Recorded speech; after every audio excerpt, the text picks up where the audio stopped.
விழுப்புரம் மாவட்டத்தில் தொடக்க நல்வாழ்வு நிலையம் கூட இல்லாமல் 10 ஆண்டுகளாக துயரங்களை எதிர்கொண்டு வரும் ஊர் மக்கள் குறித்து விவரிக்கிறது இந்த செய்தி தொகுப்பு.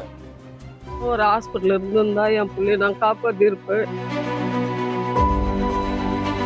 இங்க ஹாஸ்பிட்டல் இல்லாததுனால நாங்க பெற்றோர் படுற கஷ்டம் மற்றவங்க படக்கூடாது.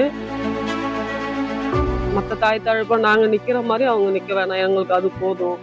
விழுப்புரம் மாவட்டம் மேல்மலையனூர் வட்டத்திற்குட்பட்ட பெருவலூரில் 100க்கும் மேற்பட்ட குடும்பங்கள் வசித்து வருகின்றன. இப்பகுதியில் வேளாண்மை மற்றும் நெசவு தொழில்கள் மக்களின் வாழ்க்கையில் முதன்மை பங்காற்றி வருகின்றன. பெருவலூரில் கடந்த 30 ஆண்டுகளுக்கு முன்பு திறக்கப்பட்ட துணை நல்வாழ்வு நிலையம் அன்றைய மக்கள் தொகைக்கு போதுமானதாக இருந்தது. அரசின் திட்டங்கள் மூலம் செயல்படுத்தப்படும் கருவுற்ற தாய்மார்களுக்கான அறிவுரைகள், குழந்தைகளுக்கான தடுப்பூசி பணிகளை செய்வதற்கே இந்த துணை நல்வாழ்வு நிலையத்திற்கு நேரம் சரியாக இருந்தது. இந்நிலையில் 2 ஆண்டுகளுக்கு முன்பு கட்டடம் சிதிலமடைந்ததால் அந்த இடம் இடித்து தரைமட்டமாக்கப்பட்டது. பின்பு மாவட்ட மருத்துவ குழுவினர் அந்த இடத்தை பார்வையிட்டு தொடக்க நல்வாழ்வு நிலையம் அமைப்பதற்கு மதிப்பீடுகள் செய்து சென்னைக்கு அனுப்பியுள்ளனர். ஆனாலும் தற்போது வரை துணை நல்வாழ்வு நிலையம் கூட இல்லாமல் பொதுமக்கள் நாளுக்கு நாள் துயரடைந்து வருகின்றனர். பொதுவான காய்ச்சல் என்றாலும் இவ்வூர் மக்கள் 15 கிலோமீட்டர் தொலைவில் உள்ள வளத்தி அல்லது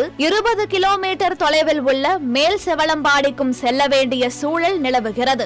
இங்க எங்களுக்கு ஆரம்ப சுகாதார நிலையம் இருந்தது. இப்போது அது இடிக்கப்பட்டு பல நாளாக நாங்கள் கோரிக்கை வச்சோம். எங்களுக்கு அரசாங்கம் செவி சாய்க்கல. அதே போல ஒரு சில நேரத்தில் மழை காலத்தில் பாம்போ தேலோ மற்ற ஏதாவது விஷக்கடி கடித்தால் நாங்கள் உடனடியாக ஹாஸ்பிட்டல் செல்லணும்னால் வளத்திக்கு போனாலும் 15 கிலோமீட்டர், அடுத்ததாக எங்களுக்கு மேல் செவலாம்படி அங்கே ஒரு ஆரம்ப சுகாதார நிலையம் இருக்குது. அங்கே சென்றாலும் எங்களுக்கு கிலோமீட்டர் அதிகமாக இருக்குது. நாங்கள் இந்த மாதிரி கடிச்சவங்களை இட்டு செல்லும் போது அவங்களுக்கு முதலுதவி செய்ய முடியல உடனடியாக, அதனால உயிரிழப்பு அதிகமாகுது. இப்பகுதியில் குறைந்த அளவில் அரசு பேருந்துகள் இயக்கப்படுவதாலும் மற்ற போக்குவரத்து வசதிகள் இல்லாததாலும் உடனடி மருத்துவ தேவைகளுக்கு ஊர் மக்கள் திண்டாடி வருகின்றனர். இதனால் பல நேரங்களில் முதலுதவி மருத்துவம் கூட கிடைப்பதில்லை என வேதனை தெரிவிக்கின்றனர் பெருவலூர் மக்கள். துணை சுகாதார ஆரம்ப நிலையம் ஒன்று இருந்துச்சுங்க. ஒரு 2 வருஷத்துக்கு முன்னாடி அதை இடிச்சிட்டாங்க. இப்போ பார்த்தீங்கன்னா மக்கள் ரொம்ப சிரமத்துக்குள்ளாக தான் இருக்கிறோம். இதனால் வயசானவங்க, கர்ப்பிணி பெண்கள், மாதம் செக்கப் போகிறவங்க ரொம்ப சிரமத்துக்கு ஆளாயிருக்கிறோம்.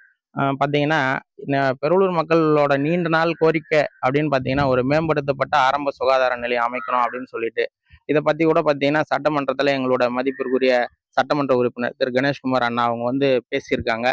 அது எந்த அளவுக்கு சாத்தியப்படணும்னு தெரியல. முதலமைச்சர் பார்த்தீங்கன்னா இதில் தலையிட்டு தனி கவனம் செலுத்தி எங்கள் ஊருக்கு ஒரு ஆரம்ப சுகாதார நிலையம் ஏற்படுத்தணும் அப்படின்னு சொல்லிட்டு இது மூலியமா கோரிக்கை தெரிவிக்கிறேங்க. இது ஒரு புறம் இருக்க 2018ஆம் ஆண்டு நீட் தேர்வுக்கு படித்து வந்த பிரதீபா என்கிற மாணவி நச்சு மருந்தை உட்கொண்ட போது மருத்துவம் பார்ப்பதில் ஏற்பட்ட கால இழப்பால் உயிரை பறிகொடுத்ததாக கூறுகிறார் அவரது தந்தை சண்முகம். பொண்ணு நீட் தேர்வுக்காக பாய்சன் சாப்பிட்டு சூசைட் பண்ணிச்சு. எங்கள் ஊரில் சுற்றி ஒரு 20 கிராமம் இருக்குது. எங்கள் ஊரில் மினி சுகாதார நிலையம் இல்லை. அது இருந்திருந்தால் என் பொண்ணை காப்பாற்றிருக்கலாம்.